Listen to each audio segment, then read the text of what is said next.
Hi, I'm Mary Lyons, the Wealth Woman. And I'm Eric Alexander with Acorn Grove. Welcome to the Wealth and Income Podcast. Every once in a while, we have those moments where we just get to be like, boom, yeah, totally nailed that, got it right. And someone else agrees with us. And I think today is definitely one of those podcasts where we get to share some really interesting things, debunking really popular and widely held beliefs about planning for retirement. Yeah. Yeah. And it's kind of fun to see the data from someone that doesn't have a dog in the fight, so to speak, right? They're not pushing a product, they're not pushing a strategy. They're just, hey, we did the math and we came to this conclusion. You guys do with it what you will, which is really cool. Absolutely. So I think in the world of what I'm going to call financial entertainers, so people who are not actually advisors in any way, shape, or form, but who Right. give lots of financial advice on the radio or TV or the internet or all of the above. Probably the people whose names come up most frequently are Susie Orman and Dave Ramsey, at Right. least in our generation. Maybe it's different for the younger kids at this point, but Right. in that sort of millennial to boomer range, I think those are the names that we hear most frequently. And the advice that we hear them giving over and over again is that the best way to plan for retirement is to buy term insurance for your life insurance needs and then invest the difference in the stock market so that you can get higher rates of return. And we hear that over and over again. Yeah. And I guess it's nice because it's very simple, but the math actually proves conclusively Over and over again, that that conclusively. is, yeah, that is not the way to go. And so I think sometimes just because we are in a position to help with implementation, people look at that and say, well, maybe you're not being truly objective. And what I love about what we're going to talk about today Yeah. is that we are going to go through an article that was actually produced about 2 years ago Yeah. by Ernst and Young. Yeah, and it's funny because I'm old enough to remember E.F. Hutton, and I think the tagline was when E.F. Hutton talks, people listen, and I'm kind of hoping he comes back at some point because those other two guys I'm kind of tired of hearing about, and so seeing this sort of article from Ernst and Young was really kind of neat to see. Yeah, and I love this because Ernst and Young is an accounting company, and so they are the number crunchers, and they wrote a piece that was really focused on is buying term and investing the difference the best strategy, or are there other strategies that make more sense? And I'm just going to go ahead and throw out the punchline right now. The strategies that we've been talking about in terms of creating a simulated pension or using the cash value of an insurance policy as a buffer against market volatility, kind of Right. a shock absorber. Guess what, guys? Ernst and Young says those are the best ways you can do it. Yeah. And I think the part of the article, and I'm giving away the ending a little bit, but I think the part of the article that made me most excited was there's not one way to go make it work. Like there's a Mhm. number of different strategies, and it's all about flexibility and making sure that you have income and legacy and flexibility all built in, and that there's not a one size fits all. But when you have a combination of assets working together, everything turns out right, or everything turns Mhm. out at least better. Well, and I think that goes right down to that idea of diversification, Eric, because For sure. so frequently people talk about diversifying in the stock market, in the realm of the stock market and diversifying your investments. But what this article really says is that diversification across protection strategies, income Yeah. strategies, investment types, that fuller diversification outside of just investments into including insurance and some specific types of annuities actually makes more sense than just staying in one. And I think what happens is when we go talk to financial advisors as consumers, when we show up in a financial advisor's office, they really just tell us, most of the time, here's how you allocate your investment portfolio, and then you think you're Right. done. But what you really have is someone that is an investment manager at that point, not someone who is helping you plan for retirement. Those are two different jobs when you think about it, but they have the Yeah. same title. We all lump ourselves in or with that same kind of label. Yeah. Well, and one of the pull quotes from the article as we jump into it is their research has estimated that by 2030, there will be a $240 trillion retirement savings gap. And then they talk about a $160 trillion protection gap. But to me, it sort of points to this thing that we've been talking about for a long time is that when this sort of tectonic shift happened in the industry in kind of late 70s, early 80s, and they got away from pensions and they got away from the more traditional way we used to do planning, it created this massive gap in how we do planning Mhm. and how we save for the future. And I still think that the challenge that we have in the industry is that we haven't felt it yet. Like it's there, but we're still in the middle of most of the boomers or a lot of the boomers that are starting to enter retirement or in retirement now still lived and retired under that model where you had pensions. And Mhm. there's this huge cohort coming behind them that their lives are going to look much different. Right.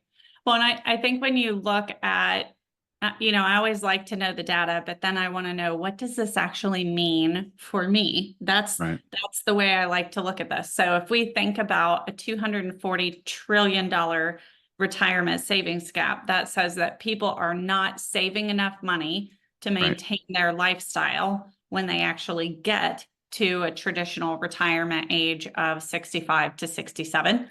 Right. And then the $160 trillion protection gap says that most people are underinsured.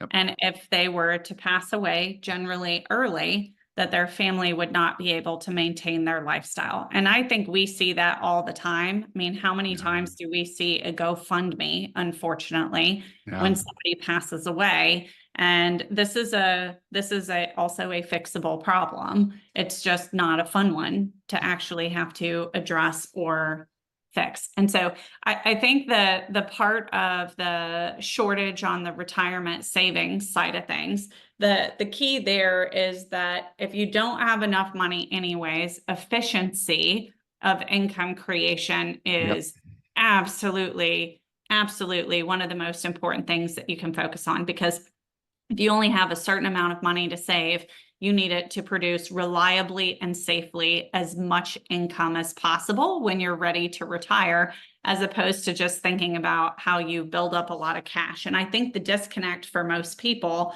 is that the amount of money you have is not always directly correlated to the amount of income that money is producing. And so Right. that shift to income is key.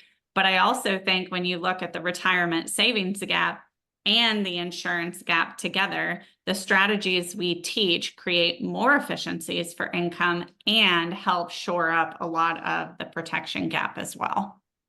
Yeah, and I think the other component that it causes sort of on the other end, and you and I talked about this before the show, is I think it creates problems where if the market is not up, if the market is not raging and doing well and everything else, a lot of things start happening, right? You start getting people with, man, we gotta get more risk. Right. Let's go because man, we gotta catch You got to up. catch up. Yeah. And the problem is they're not trying to catch up when they're 20, when they can afford 40 years, 50 years of fluctuations in the market. They're trying to catch up when they're 50 or 60. And compound interest is not on your side in that point. And Yep. you're at the moment in time where you can't afford the risk that comes with that return potential. Right. And If then it I goes think, the other way, you're hosed and you don't have time to make it up. right. And I think you see the other half of that. And we're sort of experiencing this and seeing a lot of this sort of personally live is when the interest rate environment was artificially lowered to sort of spur the economy to get the market going and all those other things, that was generally positive for the market, but it punished savers. It punished people looking for how do I grow money in a way that I'm not experiencing all that risk. And when the interest rates are artificially sort of suppressed on that side of it, bonds and some of the safer vehicles were underwater. They weren't doing very well. And as people are looking for other ways to go make money, they start looking at real estate. They start looking at sort of more creative ways to go do that. And they may not, it's creating inflation bubbles in other places, Right. right? Right. Because they're looking, we got to find a way to make money. Where do we go? Where do And we they're do? going into places that they should not be in yet. Yeah, absolutely.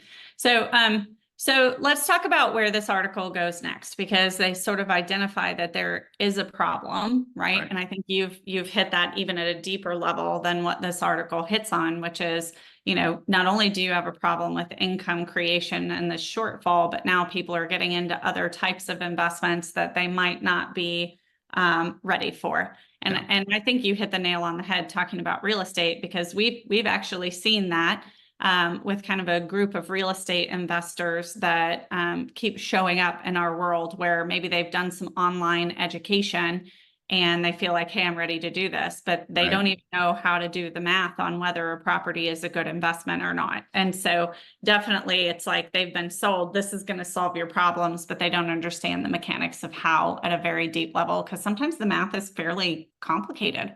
There's a lot of flow, and there's a lot of places where it could go wrong real fast. And Right. if you don't understand it, Right. education becomes expensive. So Right. Yes, there is a tuition cost. So Ernst and Young, what they actually did is they analyzed 5 strategies conducted across 3 different starting ages. So they looked at these 5 strategies for 25-year-olds, for 35-year-olds, and for 45-year-olds. Now, what I'm going to say, because this assumes like you're starting and they're looking at mapping that out until retirement age and how that produces income through your retirement, right. is that most of these strategies still work when you are in your 50s and even early to mid 60s. Yeah. Yeah, exactly. So, And the neat thing is they did that analysis across 1,000 different scenarios, which is that's quite a high sample size. And they did it under different circumstances. So high interest rates, high inflation rates, different equity returns, different bond returns, to sort of stress test that system across multiple different scenarios, which I thought was really kind of neat. so Eric, can you just take a minute and tell us what the 5 strategies were? If Yeah, you'll, and yeah, so the first strategy was sort of the first 2 strategies were really sort of the Dave Ramsey, Susie Orman sort of traditional approach. So strategy 1 was an investments only strategy. So all the money into the market, let's go market all the time. How do we get a bigger rate of return and then try to pull income off of that? The second one was sort of a, sister solution to the first one. It's investments only, but with a little bit of term life. So that would be the sort of buy term and invest the rest kind of strategy. And in that one, sort of they talk about this idea of I want the investment account, but just so that I'm a good human and I don't leave spouses and kids without any money. If something happens unseemly and untimely, I want to have some drag in the form of term life. So those are really the 2 big ones. yep. The third through the fifth were different strategies and more combinations using actuarial science, which we talk about a lot. So strategy 3 was more of a permanent life insurance plus investments, and that's a strategy we talk about quite a bit. Right. How do we use market? How do we use insurance? And how do we coordinate the 2 during retirement? So I would say you've heard us, if you're a longtime listener, talk about that in terms of hitting the income easy button, funding the Right. right ratio of whole life insurance and investments so that you can optimize your distribution strategies in retirement. So that is Yeah. what they're looking at in that next one. And then the fourth one was something that we've talked about briefly, but we have not spent actually a lot of time on. But it's Mhm. incorporating investments investments on one half of it, and on the other half, it's something called a DIA, which is a deferred income annuity, which means there's really 2 basic kinds. There's a SPIA, single premium immediate annuity, which means you're dumping money into this annuity, it starts generating money the next day. Mhm. Um, Great for long-term income. You can't run out of money as long as the annuity company's in business, all that. The DIA is sort of the sister solution to that, in that it's deferring. So you put the money in now, and then you're going to take the money, you're going to start the income stream a In the year, 2 future. years, 5 years later. Right. Right. So it's the same idea as starting an income annuity, except you do Right. it before you're ready to retire. So where a deferred income annuity can actually be really beneficial is if you're maybe 5 or even 10 years potentially away from retirement and you're in a high interest rate environment and you want Right. to lock in distributions at that higher distribution rate rather than waiting until you get there and seeing what's what. you can do that with a deferred income annuity. You put the money in before you're actually ready to take income, and you Right. just let it sit there for, let's say, 5 years, and then the income stream starts. And typically those payout rates are going to be even higher because they assume growth on the money over the period of time Right. before you actually start it. But because you've sort of decided your distribution strategy in advance in that scenario, and the annuity company has the funds and can do what they need to do to grow them, the payout rates are typically even higher than single premium immediate annuities would be. Right. And it's a great tool for locking in distribution if you're in a high interest rate environment, but you're still a few years away from retirement. Yeah, and you wouldn't necessarily, and that's why I think their solution there on number 4 is investments plus that DIA, the deferred income annuity, because you probably wouldn't want to lock in everything for 5 years out and you're stuck in that hole. But being able to get that, the mortality credits, the interest credits to help you through that and make income better is really kind of neat. And then that 5th option is really just the grab bag of all 3 of them. So permanent life insurance, the deferred income annuity, and the investments sort of all working together in that pool. And what's funny, and you alluded to this earlier, the SPIA DIA concept, the single premium immediate and the deferred income annuity, for 15 years, up until the last, like, effectively 5 minutes, has been not a very winning strategy because the interest rate environment has been so suppressed that those solutions have existed, but nobody wanted to lock those in. It would have been silly to lock those in at the low interest rates that we saw. Who wants to lock in a payout rate of 4.5%, even if we know interest rates are at a historical low? That doesn't make sense. You're right.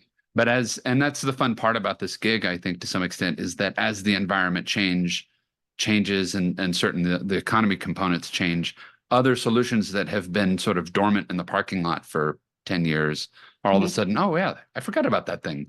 That's actually really useful, but it wasn't until 10 minutes ago. Well, and I think that's a key point, Eric, honestly, is that sometimes things don't make sense in a particular environment. And so Right. we read an article that says, don't do this, it doesn't make sense. And we lock that into it never makes sense, as opposed to saying it doesn't make sense right now for these reasons. But then when the environment changes, it suddenly does.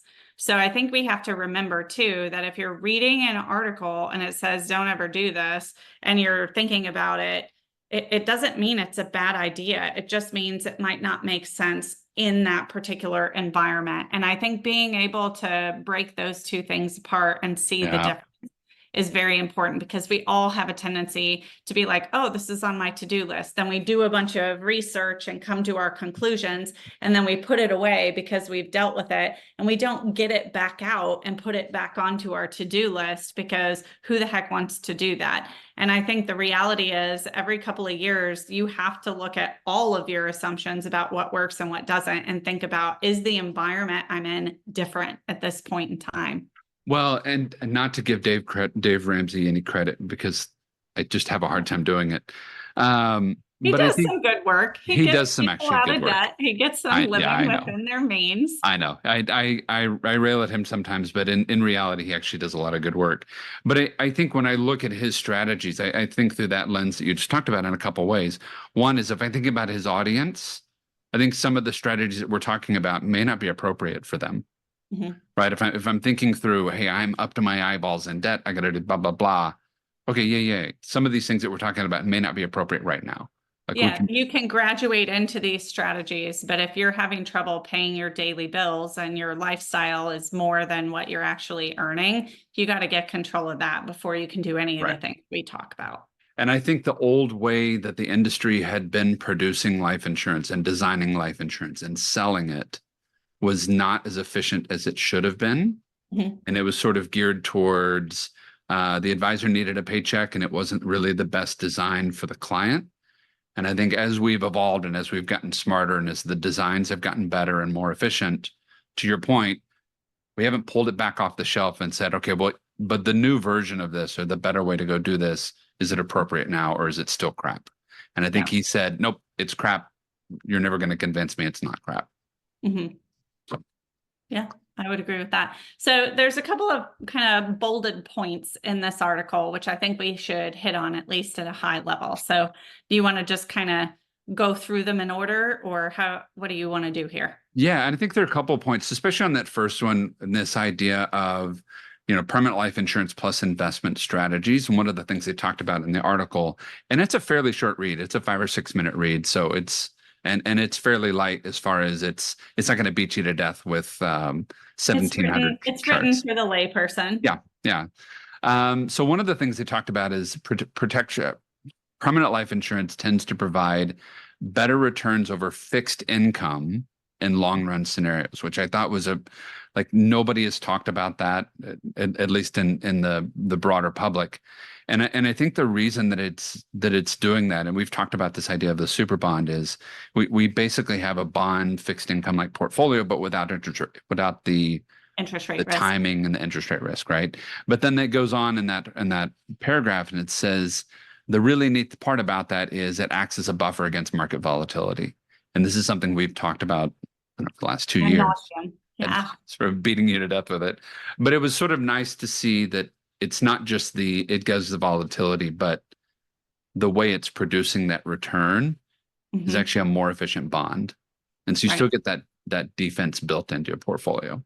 And again, I think that goes to if you are talking to someone who is only an investment manager, they don't want you to take funds and move them to an insurance product because that's Correct. less money for them to manage. It is less income for them at that point in time. But if you can eliminate the volatility that comes from investing directly in a bond portfolio and give yourself that same degree of safety, I think that's huge. That's huge, because what happens is if interest rates go up, no one's going to pay full price for your bond that's at a lower interest rate. So if you have a liquidity need and you have to sell the bond, you have to sell it at a discount, which means you're taking a loss. And so if you can avoid ever having to do that because of the way the life insurance policy is structured, then you're building a lot more certainty and positive return because you're eliminating some of the loss exposure that you would have doing things with a direct fixed income portfolio. And it is kind of funny because I've had people be like, well, couldn't I just do your same strategy with my bond portfolio? And the answer is definitively no, you can't. No. Right. And I think this article really helps show that, right? Yeah. I love that it says life insurance loans act as a buffer against market volatility as well, improving returns since the investor does not have to sell and realize losses on their investments. Yeah, and that's the challenge with the bond portfolio in that piece as the buffer is that, as we saw 2 years ago in 2022, right? It doesn't always go that way, but every once in a while they're correlated. Right. The other part of it I thought was really interesting is this idea that, and it goes back to this idea of flexibility, a strategy allocating some to savings, some to life insurance, some to investments, and some to the DIA, this deferred income annuity, gave 19% more legacy than investment only strategy. And it's one of the things that I think we don't talk about because we got to put the oxygen mask on us before the kids kind of story. But if I can do more, I can get more efficient with it, I can create more income and it's safer along the way, and I get to leave more money, then that integrated strategy lets me do so much more than if I just had one or the other. Right. And then the other component, and we talked about this a little bit, it's better for investors that have a higher risk appetite. Right. They had performed that analysis, and they looked through different market cycles and different Monte Carlo sequences, and they discovered that the investor can actually sustain income in over 75% of the different market cycles. So I don't have to predict the future because I know that we've tested it out in multiple scenarios, good markets, bad markets, sideways. And more often than not, no matter what's going to happen, I've got a better strategy to go sort of fight against the outcome. Well, and I love that because for them to be able to conclusively show that you can take more income and preserve more of your portfolio is awesome, right? An integrated portfolio with the insurance return still provides benefits, right? Yeah. That are higher and comparable. I mean, that's huge because I think what people think is, well, I can get a higher rate of return or I can have more money that is generating returns. And so to be able to prove out that a blended strategy, which gives you a greater degree of certainty is still better, even if you're receiving high rates of return, is huge. And we've done this math where we've looked Yeah. at, okay, if I have an investment only type of portfolio, and I have a portfolio that has insurance and investments, depending on age and health rating on the insurance, we've seen that generally speaking, you have to earn between 15 and 20% on your investment portfolio without sustaining any down years in order to beat an investment and insurance strategy that gives you the safer high distribution rates. So if I know that, I mean, one of those is more likely to happen than the other, right? Well, and I think we make decisions when we're young and we have our wits about us and we're full of sort of what's the term? Maybe a little bit of piss and vinegar, and we're like, we're gonna make this all happen. And then we get to the end and we're like, I'm tired. I just want to be on the beach. I just want to be in the mountains, wherever you want to go be, wherever you want to go. Boy, that was horrible English. Wherever you want to go. Um, and I think part of that excludes the idea that, and I think we don't want to talk about it, but like there's such a thing as cognitive decline. Yeah. There's such a thing as being tired, and I don't want to go manage the market anymore. I don't want to go chase the return and what did we get? And so I think that idea of maybe the easy button or the I know that the strategy that we've got allows me to win in multiple scenarios, so I don't have to keep fighting. Well, and I think that's just it, right? This idea of creating something that feels like a pension that we call the simulated pension can Right. be accomplished using the deferred income annuity, can be accomplished using a single premium immediate annuity. And in both of those scenarios, you need the permanent life insurance in place to be able to maximize your payout rates Right. without disinheriting your spouse in particular, but also without disinheriting your children. And so that to me is a key point, because if we know that those outcomes are better than an investment only strategy, and this article conclusively proves that, Right. and we have the ability to deal with some of these softer issues that you're talking about, like cognitive decline, there's not a lot of downside here because you're positioning yourself for that type of flexibility. Because you may love investing right now, but there may come a point in time where you're done with it. I mean, I can't tell you how many times I've worked with people that in their 40s and 50s are perfectly content to be a landlord. And then when they are ready to retire, they're like, I just want to go to Europe for a month and not have to deal with somebody calling me at 1 a.m. with a broken toilet. Right. So, well, not knowing, and this is something that you say all the time, Eric, is that you're advocating for someone's future self, because it Right. is hard for us to be objective about how we're going to feel in 10, 20, 30, 40 years. But when Yeah. we are talking to people who are in those positions, we have a different context than what someone may actually even be able to apply to themselves. And that's where that flexibility is key. And this article talks about the importance of that flexibility for being able to make good decisions. Yeah. While not, and I think the combination of it is while not giving up the growth that we want today. Yeah. Like I that's the thing of the article I think was great. It's not investment suck, and we've never said investment suck.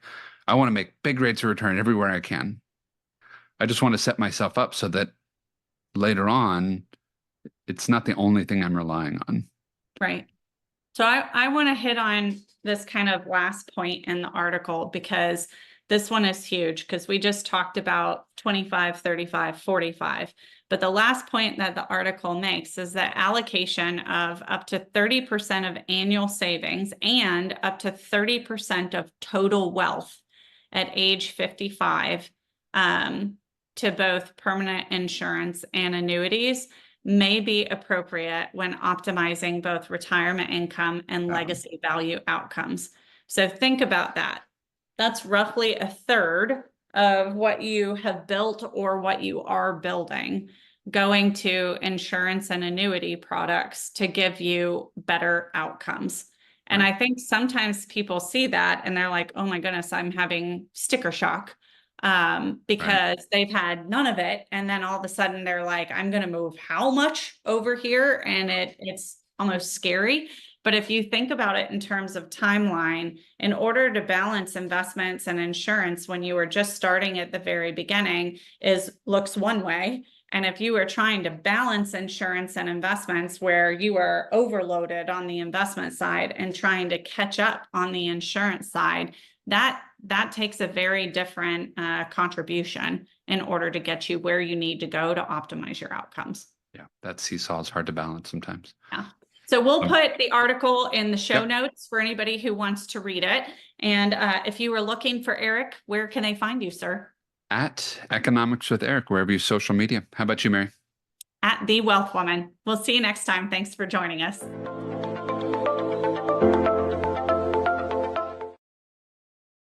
Specific financial concepts and advanced strategies are presented to you for educational purposes only. We cannot and do not guarantee their applicability to your individual circumstance. We encourage you to seek personalized advice from qualified professionals on all financial matters. Provided content is for overview and is not intended and should not be relied upon as individualized tax, legal, fiduciary, or investment advice. Neither Wealth Woman, Acorn Grove, or the Wealth and Income Podcast, nor their representatives provide tax or legal advice. For answers to specific questions and before making any decision, please consult a qualified attorney or tax advisors. All numeric examples and any individual shown are hypothetical and were used for explanatory purposes only. Actual results may vary. Investing involves risk, which includes potential loss of principal. Past performance is not a guarantee of future results. Guarantees are subject to the claims paying ability of the issuing insurance company. Life insurance should be purchased by individuals that have a need to provide a death benefit to protect others with insurable interest in their lives against financial loss. Life insurance is not a retirement plan, investment, or savings account. Not affiliated with or endorsed by the Social Security Administration, the Centers for Medicare and Medicaid Services, or any governmental agency. Insurance and investment products, not a deposit, not FDIC or NCUA insured, not insured by any federal government agency, not guaranteed by any bank or credit union, may lose value. Please visit the Wealth Woman website disclosure page for other important disclosures.